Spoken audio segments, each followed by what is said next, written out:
You think that macro choices are the ones that are going to overhaul your life and your body. I'm going to start this big new diet.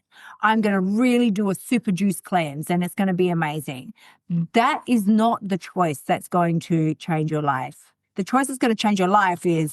Today's episode is taken from a live call inside of my signature program, the Bombshell Blueprint. If you want to know more about the blueprint or how once you get your little mitts on it, you can finally stop sabotaging your progress and start losing weight, just head on over to kyliepax.com/blueprint or hit the link in the show notes. We're talking about, for those of you that struggle, and I know so many of you do, so many of you still do, we all have in the past, struggle with the concept of trying to be good all day without eating, and then we lose it at night.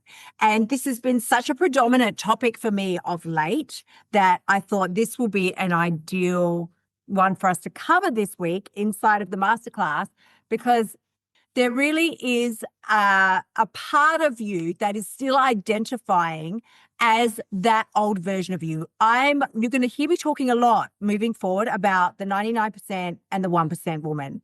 You will never live the life of the 1% woman as long as you keep thinking, acting, and behaving, making the choices of the 99%. That's the bottom line. So let's talk a little bit about why you are good all day and why you find yourself binge eating at night, because it doesn't make any sense. Like, why can I hold it together all day and why do I lose control at night? We're going to start today by calling it what it is. You are not good all day if you lose control every night. What you're doing is you're starving, you're restricting, you are performing in a disciplinary mode until 7 p.m. at night, and then you're handing the wheel over to your cravings and wondering why your life is falling apart. Honey, that is not willpower. This is always about identity. It's never been about willpower. It's never been about certain types of food. It's never been that I can't control myself. It's always been an issue of identity. So let's dive into this today. We're going to start by talking about the 99% and the 1% woman. It's something that features heavily. She features predominantly and heavily in the new rewrites of the masterclass, of the blueprint itself. And they're incredible. As one of my clients told me, she watched them and she said, I feel like I just got slapped in the face with good. That's what I want. I want to wake everybody up. So let's talk about the 99% versus the 1% and how you can make that mind switch so that you can get and access and achieve and live the life that you actually want. Because, honey, the 99% woman, she's the one that white knuckles her way through salads and black coffee all day and then eats like a gremlin in front of the TV at night. That's the 99% woman. Let me tell you about the 1% woman. She eats to fuel her body. She plans, she follows through. She's not negotiating with her moods and her emotions. She knows exactly what she's doing. She's following her plan and not her mood. Nothing gets in the way of that. She doesn't make space or allow cracks to open for anything else to come in. So my question to you today is, which one are you? Which one are you? So I've got about 4 or 5, I can't really remember, steps here that I want to go through with you today about how to switch teams. For those of you that maybe are as old as I am, you may remember when the Twilight movies came out and we were all either instantly Team Jacob or Team, what's the other one? I can't even remember. Team Jacob or Team the other one. The werewolf or the vampire, I don't recall. So everybody had to pick a team. Well, I'm asking you to pick a team today because you're playing both sides at the moment. You're playing offense and you're playing defense, and they're just clashing. Neither one is winning. We're going to start today with the first step, which is making sure if you want to stop being that gremlin at night that is just stuffing her face with ridiculous amounts of ridiculous food, right? You need to start by fueling your body adequately throughout the day, as in eat adequate amounts of protein. You are starving your brain right now. I'm going to tell you some stories throughout today's call about how I truly thought I was doing the right thing. Throughout all these years, I thought I'm doing the right thing. I was living as a vegan for 30 years, and I want to preface this by saying there's nothing wrong with veganism. I'm still predominantly plant-based, but I have started incorporating much more protein, like 99% more protein into my diet. And lo and behold, cravings have died down. binging has stopped. The difference that it makes is undeniable. So I want you to know and understand that if you are starving your brain, if you are skipping meals, if you are under eating protein, if you're living off of caffeine, it's the fast track to binge territory. You might as well just call an Uber and go directly to Binge Town. Protein in your diet is absolutely not optional. It's what stabilizes your blood sugar and keeps you sane. We lose our minds when our blood sugar is out of whack. With low blood sugar, that's the moment that you feel like you need something sweet. You know when the afternoon cravings kick in? And people either go caffeine, go for their extra hit of caffeine, or they go for chocolate in the afternoon. That was always me, always sweets in the afternoon, or some of us go for both. You are desperately in need of blood sugar stabilization. So let me put it to you this way. And you may not even know the answer to this question, but if you find that you're only hitting 60 to 80 grams of protein for the day, then it is no wonder you're binging at night. Don't expect anything different to happen unless you change those statistics. If your entire day's protein consumption barely scratches, 50, 60, 70 grams of protein, then you will remain in the binge restrict cycle. There is no way out of that. Nobody has enough willpower to bypass that. Now, I also want to preface this. I'm sure you're all well aware, but I was quite a dumbass and I didn't know. I thought, for instance, those 100-gram cans of tuna, I thought 100 grams of tuna is 100 grams of protein. Not so. So please make sure when I talk about hitting certain grams of protein for the day, please make sure that you check your nutritional panels at the back of whatever you're eating, or Google it or ChatGPT it.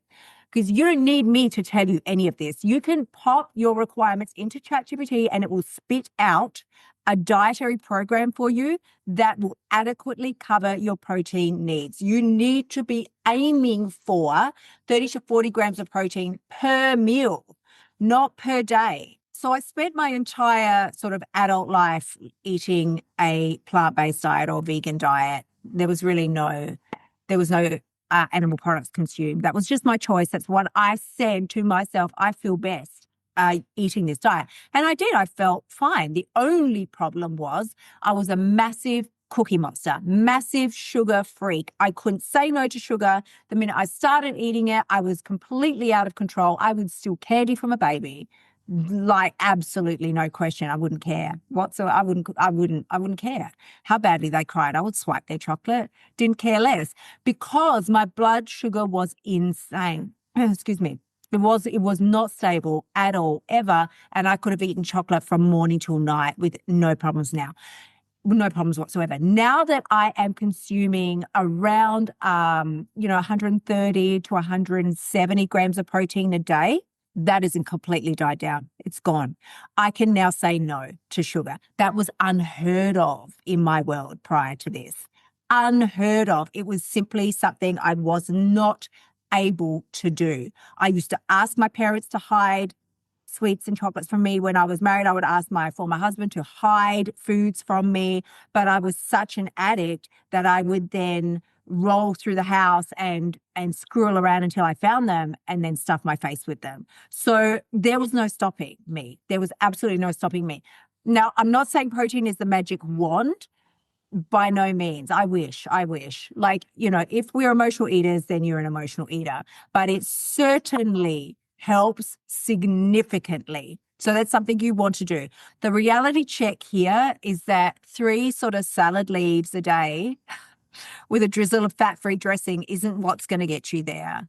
If you grew up in it's always a heavy diet era, always. They just change the label. So right now, I think protein was the buzzword, but now they've switched to something else. I can't even remember what it is. But when I was growing up, it started initially with counting calories. Then sugar became the problem. Then carbs became the problem. Fat became the problem for quite some time. I think in the 90s, in the Susan Powder era, fat made you fat was what she was spouting, and everybody stopped eating fat, but then we didn't realize we were consuming mass amounts of sugar. So at no point in history has our health gotten better.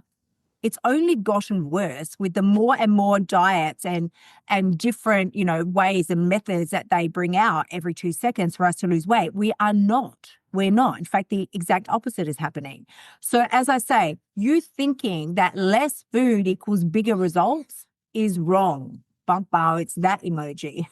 A couple of salad leaves, and some fat-free dressing isn't going to cut it. That's not what's going to get you there. If you're binging at night, I want you to start asking yourself, did I eat enough protein before 3 p.m. today?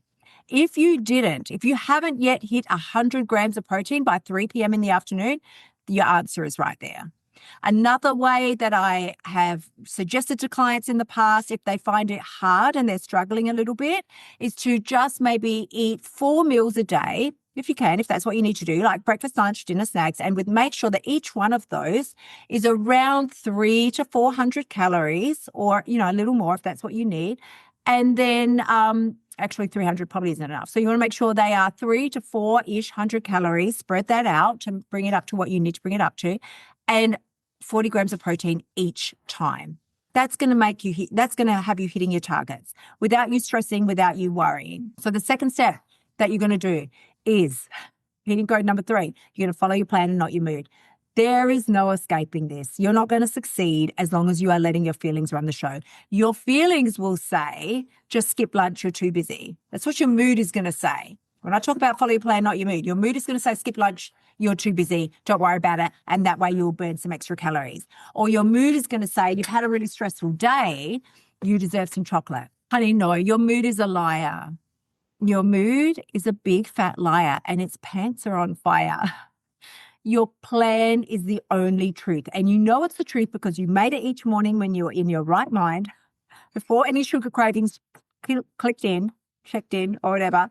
If it's written down, it's law. If it's not, then you're winging it. And winging it is a strategy for failure. I can't say it to you any other way.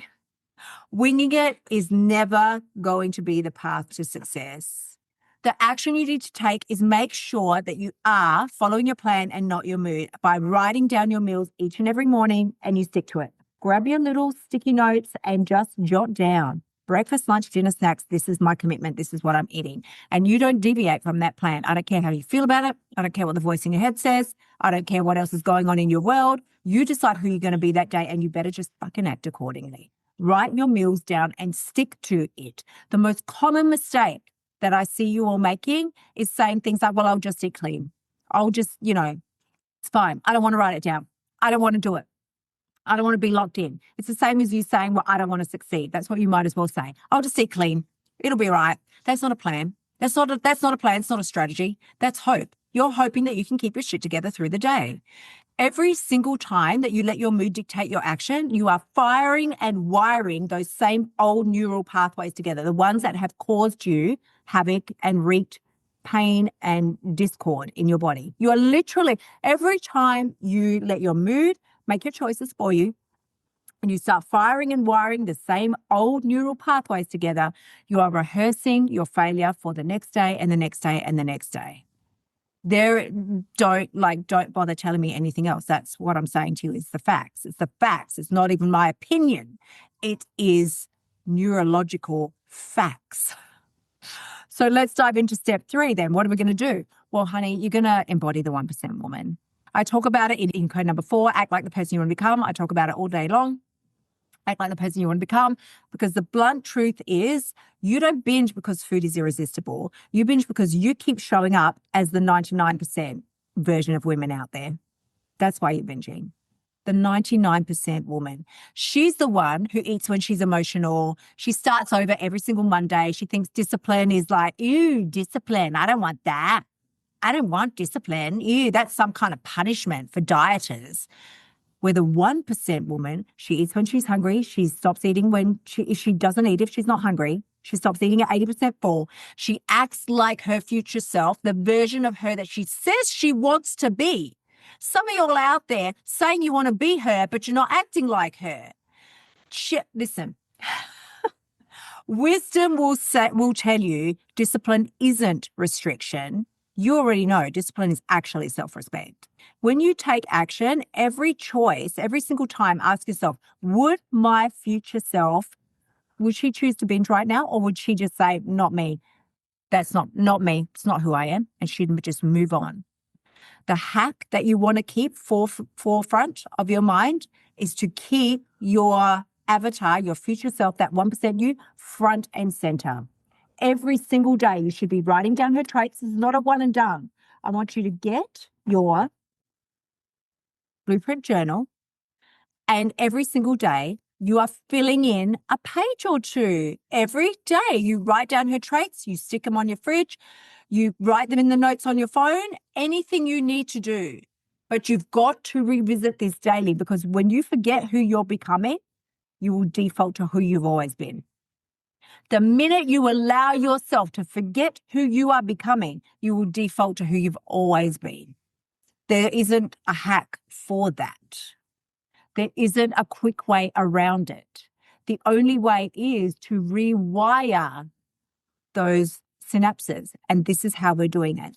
This is what we're doing. Step 4, you're going to start, let's talk troubleshooting. You're going to start when the spiral starts, that downward spiral, because we all know it. We've all been there. Even the best laid plans, cravings don't care about your plans. They don't. And that spiral can start with even just one biscuit, one piece of chocolate, one bite of bread, and you feel like, that's it. I've messed it all up. I've messed it up. I might as well eat everything now. And I've talked about this comparison or this analogy quite a bit as well, but because it makes sense. If you went out to your car in the morning and saw that you had one flat tire, would you grab a knife and slash the rest? That's ridiculous. But that is what we're doing with our dietary life. When we have one tiny biscuit or one handful of chips and then tell ourselves insane stories like, I've messed it up. So now we eat every bag of chips that was ever invented in existence, and we go to the shops and we buy more, and we just stuff our faces until we tell ourselves, it's okay, I'm going to start again tomorrow. It's okay. You had a small handful of chips. You may have consumed 175 calories. You might have eaten, it's nothing. Nothing. It wouldn't have impacted your weight, your results. It would have impacted zero impact on your life. But by the time you finished that binge and had, 4,000 calories, now we're impacted. You are. It's going to take you a while to come back from that. There's weight gain, at the least. The physical results that we can see are weight gain. The physical results that we can't see inside, who knows? Clogged arteries, failing liver, I don't know, struggling kidneys, I don't know. Can't see it. So it doesn't really register for you, but it's there, it's happening. It's not good. It's not good. So here's what we're going to do to interrupt it. Using a process of pausing, redirecting, and disrupting that pattern. So just pause. Before you go and stuff your face with anything, check, am I hungry? Or are you just feeling triggered right now? Did you have a bad day? Did something go on? Was it stressful at work and broken up with a partner? Whatever. But press the pause button to first ask, am I hungry? Because eating code 1 would kick in right there. If you're not hungry, you're not eating. You're not. And how are you going to do that? Step 2 would be by redirecting your attention. Redirect your attention. Replace the thoughts and the temptations and the obsessions to eat with an action that opposes what you previously would have done. So you can't just say, no, I'm not eating, because eating code 1 says I'm not going to eat if I'm not hungry, so I'm not going to eat. And then you just go and sit on the couch and watch TV when you previously would have gone and sat on the couch, watched TV and eaten. That's not cool. Your brain and your body isn't going to be okay with that. It's going to fire up every emotion that says, we don't sit here in a bad mood watching TV without food. Go back and get the food. You've got to replace the action that you would normally take with one that opposes it. So get up, just go for a walk, do some journaling, voice memo yourself about what a badass you are. Like, do something that is entirely different to what you previously would have done. So that's when I talk about the third step there is disrupting the pattern. You have to interrupt your autopilot. There's no way around it.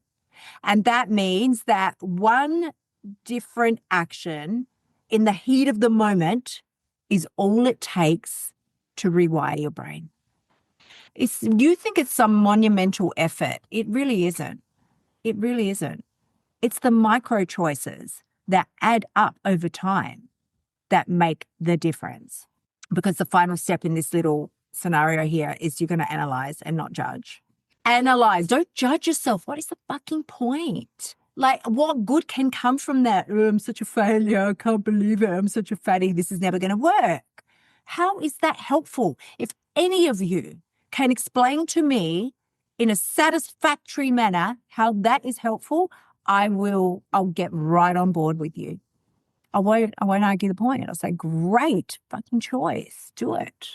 But if I'm not satisfied with your answer about how getting down on yourself and judging yourself is helpful, then we're going to do something different and we're going to analyze.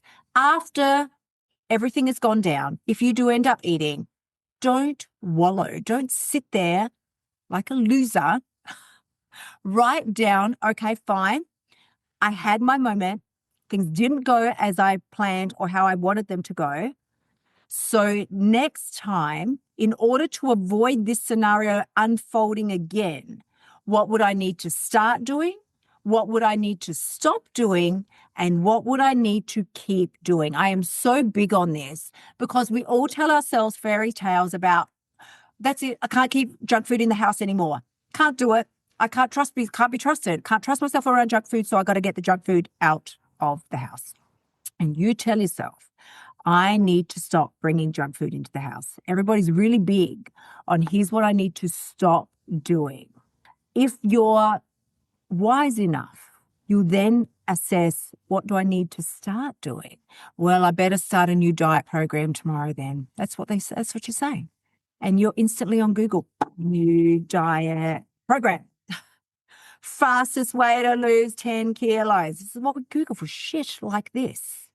So you've decided what you're going to not do. Then you decided that you're also simultaneously going to start doing some wild new diet that's just going to be life-changing. You're convinced, even though it's probably just a rehashed version of every diet you've ever tried before.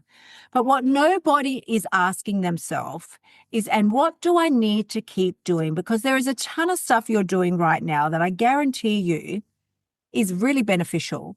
You probably started moving your body a little bit in this past week or two. Really beneficial. You want to keep that going. You might have started doing some journaling in the last several days. Very beneficial. Keep that going. Perhaps you started a different morning routine or a nighttime routine. You switched some things around and that feels really good to you. It just feels aligned. Keep that going. But use the process to, instead of run to extremes, use that start, stop, keep process to, instead of running for extremes, like I need to start a new diet, what do I need to start doing? Well, I need to start perhaps trusting myself a little more, holding out a little longer when a craving comes, because I've told you before 1,000 times, all feelings pass, all feelings have a 90-second lifespan in your body. 90 seconds. In 90 seconds, theoretically, a craving will be gone.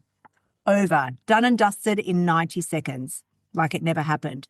The reason they hang around longer is because you keep feeding the thoughts. You keep thinking, oh man, that pizza really would be good. It really, really would be good. And I am so deserving of pizza because I've been good all week and blah, blah, blah. And you just keep the thoughts going. Why can they eat? The rest of the family's having pizza. Why can they eat it and I can't? That's not fair. Oh, I really should have that pizza. Okay, just one little bit will help. Listen, you can have pizza all day long. You can have pizza till the cows come home. I just want you to put it on your plan. Say, okay, the family, I know they're going to be having pizza because it's Tuesday night, it's pizza night, and this is what we do. So I'm going to plan to have pizza, but I'm going to plan to have 3 slices instead of 18. Instead of the whole pizza that I would normally have for myself, I'm only going to have 3 slices, and I'm going to order a salad with it. When we do the Uber order, I'm going to get a salad with it, and I don't care, Diet Pepsi, whatever you want to get, right? It doesn't matter. I just want you to start making some better choices, but more importantly, I want you to start sticking to your word. When you say, I'm only going to have 3 slices of pizza, or the family is having pizza tonight and I'm not having any, I'm going to have the lasagna, high protein lasagna that I made from inside of the whatever, I don't know, all the things, the tuna boats there's so many great recipes inside of the app now. So you're going to start doing that. And that's what I'm going to do. And when you write that on your plan, then that is what you do. That's how you build self-trust. You don't build self-trust by reciting mantras to yourself. You build self-trust by taking actions that would signify to your brain, you are a trustworthy person. You're a woman who can be trusted. How do you know if you can trust any individual in your world because they do what they said they were going to do? Super simple. It's not hard. It's not technical. People who say they're going to do something and follow through will elicit high levels of trust from other people around them. Problem with you is you say you're going to do something, you don't do it, and you are eroding your self-trust with every single choice that you break, decision that you break. Of course, you don't trust yourself. Like you join the gym and then you don't go. Well, who is that? That's the 99%. That's what that is. So I'm going to give you some choices today, just some things to think about, because as you know, as I like to point out every week, this isn't about food. It was never about the food. It is, was, and always will be about identity. Every single night when you binge, you're confirming to your brain, I'm the 99% woman. That's who I am. I break promises. I choose comfort over completion. Like, you just keep that cycle going. But every single night when you stick to your plan, you confirm to your brain, no, I'm the 1% woman. I'm building a new future. The translation is your daily choices, these small, I talk about micro choices all the time. They're so important. You think that macro choices are the ones that are going to overhaul your life and your body. I'm going to start this big new diet. I'm going to really do a super juice cleanse and it's going to be amazing. That is not the choice that's going to change your life. The choice that's going to change your life is the daily little decisions. Do I eat that extra slice of pizza that I said I wasn't going to eat, or do I not? Do I eat the kids' leftover nuggets because I don't like wastage, or do I throw it in the bin instead of throwing it on my ass? Your daily choices are creating your destiny. I feel like that's a tweetable, except that Twitter isn't around anymore. Anyway, listen, honey, if you want to stay the same, if you don't want your life to change, then just keep trying to be good all day and you'll find yourself binging at night. You can do that. You can. It's available to you. That option is fully available. It's not endorsed, but it's available.